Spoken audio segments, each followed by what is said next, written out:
in the very heart of the ancient Yoruba kingdom of Ilefe, a land whose very soil was imbued with the echoes of myth, the wisdom of ancestors, and the grandeur of a spiritual heritage spanning millennia. LV, Prince Aid.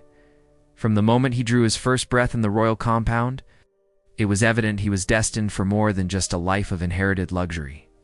While many of his noble peers reveled in the opulent trappings of their birthright, indulging in lavish feasts and courtly intrigues, Aid was distinguished by an intellect as sharp and finely honed as a newly forged blade, capable of dissecting complex problems with effortless grace.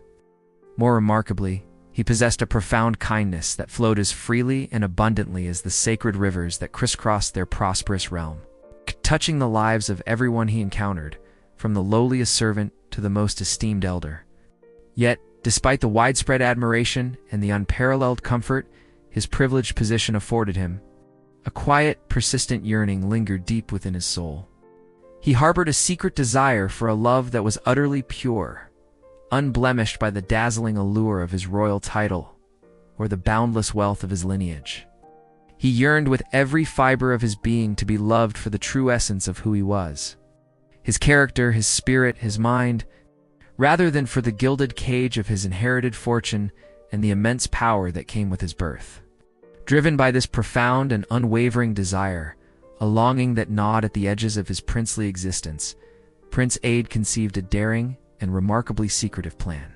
He resolved to shed his royal identity, to strip away the layers of privilege and expectation that had defined his entire life, and to experience life as a humble commoner. With meticulous planning and the utmost secrecy, he orchestrated his quiet disappearance from the sprawling palace, leaving behind only hushed whispers and bewildered courtiers. His resplendent royal garments, shimmering with intricate gold embroidery, rare beads, and symbols of his noble house, were painstakingly replaced with simple, patched clothes, rough-spun cotton, and faded dyes more suitable for a farmer than a prince. His jeweled sandals, crafted by the kingdom's most celebrated artisans and designed to barely touch the earth, were exchanged for sturdy, well-trodden leather ones, built for long journeys on dusty paths and uneven terrain. And his ever-present retinue of loyal guards, swift messengers, and personal attendants was replaced by a single, unadorned satchel containing only the barest necessities for survival: a few dried yams, a small pouch of kola nuts, and a well-worn calabash for water. With nothing but his wits and his determination, he embarked on a solitary journey to a distant, unassuming village nestled deep within the sprawling, verdant landscapes of the kingdom. A place so far removed from the grandeur and political machinations of Ilefe that his true identity hoped would remain an unwritten secret, an unheard legend. Upon his arrival in the quiet, close-knit village, a place that seemed to pulse with a rhythm entirely different from that of the bustling capital, Canal, as he now called himself, wasted no time in immersing himself completely in the daily life of its inhabitants. He sought out every opportunity to labor, offering his surprisingly strong back and his keen, adaptable mind to anyone in need, whether it was mending the communal fences that protected vital livestock from predators, toiling alongside farmers during the arduous but ultimately rewarding yam harvests under the blazing tropical sun, or helping skilled builders in repairing the intricately thatched roofs of homes after a sudden torrential downpour. Through this honest work, he learned to appreciate the true dignity of labor, the value of a calloused hand, and the powerful, unspoken communal spirit that bound the villagers together like strands of a strong, unbreakable rope. It was during one particularly vibrant market day, a kaleidoscopic riot of colors, the earthy scent of spices, the sweet aroma of ripe fruits, and the joyous chatter of hundreds of voices that his carefully constructed disguise almost faltered, and his quest took an astonishing and beautiful turn. Amidst the lively bartering and the dazzling displays of freshly picked produce and exquisitely handcrafted wares, his eyes met those of Amara. Amara was not merely beautiful in the conventional sense, though her features were undeniably striking. Her true radiance emanated from a much deeper, more profound source. She was renowned throughout the village not just for her captivating looks, but for her tireless industriousness, her hands perpetually busy whether meticulously tending to her small but prosperous farm or skillfully weaving intricate vibrant patterns into the raffia baskets she sold to support her widowed mother and younger siblings. Yet, more profound than her diligence was her boundless, selfless compassion for the less fortunate. She was often seen sharing her meager earnings with those who had even less. Her generosity, an open secret, a quiet testament to her pure heart, and her infectious, melodious laughter, sound that seemed to dance on the breeze, often echoing through the village square, possessed an almost magical quality capable of chasing away shadows and bringing an undeniable light and warmth wherever it landed. Kuno found himself drawn to Amara with an intensity he had never experienced before, a magnetic pull that resonated deep within his soul. He began to subtly weave himself into her daily life, initially offering his help with her demanding farm work, sharing the arduous labor under the warm, unyielding tropical sun. He found a quiet satisfaction in working beside her, feeling the rhythm of the earth beneath his feet. Soon their interactions extended beyond the fields. In the cool, quiet evenings, they would gather by the communal village well, the air thick with the intoxicating scent of night blossoms and the soft murmur of nocturnal insects. There they would share stories of their day, dreams for the future, and quiet, intimate conversations that stretched late into the twilight, the starlit sky serving as their silent, watchful confidant.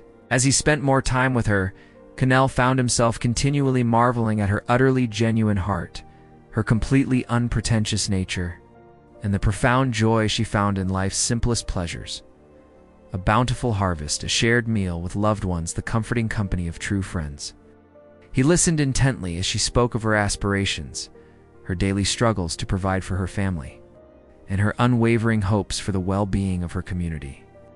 With each passing day, his own heart felt an undeniable, magnetic pull towards her, a connection so deep and authentic it transcended words, wealth, or status. He never once revealed his true identity, a secret that weighed heavily on him, a delicate burden he felt compelled to carry. Fearful that the truth would shatter the fragile, beautiful connection they were so carefully building, a connection founded on honesty and shared humanity. One sweltering afternoon, as the village prepared for the annual harvest festival, a royal envoy, sent by the worried elders of Ilefe, who had finally traced the missing prince, arrived in the humble village. Their horses, adorned with royal colors, stormed through the dusty paths, creating a stir among the villagers. The lead envoy, a stern-faced general, scanned the crowd, his gaze finally landing on Connell, who was helping Amara carry baskets of yams. With a dramatic flourish, the general bowed low, announcing, "My prince, Prince Aid. The kingdom of Ilefe mourns your absence and awaits your return." A stunned silence fell over the market. All eyes turned to Connell, then to the bewildered Amara. The general then presented a royal scroll, detailing Aid's true identity and the kingdom's urgent plea for his return. Amara's world tilted on its axis.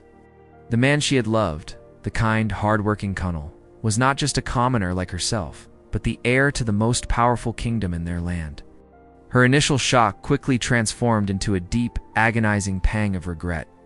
She remembered the countless times he had offered to help her, to carry her burdens, and she, in her pride and independence, had often gently refused, insisting she could manage. She recalled the humble meals she had shared with him, wishing now she had prepared something more special, something befitting a prince, even though she hadn't known. Every small, unadorned gift she had given him, every simple act of affection she had shown, suddenly felt inadequate, a stark contrast to the grand gestures he deserved. Most profoundly, she regretted the moments she had held back, the words of deeper affection she had hesitated to utter, believing he was just a humble man like herself, someone she might have taken for granted. The weight of his deception, though born of a noble intention, also settled heavily on her. She felt foolish, naive, for not seeing past his disguise, for mistaking a diamond for a common stone. A prince had sought true love, and she, a simple village girl, had unknowingly been the object of his quest. The realization was bittersweet, tinged with a profound sadness that she might have missed the opportunity to love him even more openly, more grandly, had she known his true stature. Her heart ached with the painful awareness that her love for Connell was pure, unburdened by expectations of wealth or power. But now, knowing he was Prince Aid, She wondered if their connection could ever truly return to that pristine state. The simplicity they had built was shattered, placed by the crushing weight of royal expectations and the unsettling knowledge that she had been living a beautiful, yet unwitting lie. Thank you for journeying with me on this tale. If you enjoyed this story, be sure to like this video and subscribe to Tales by Abdul for more adventures. Don't forget to hit the notification bell so you never miss a new story. Till next time, stay curious.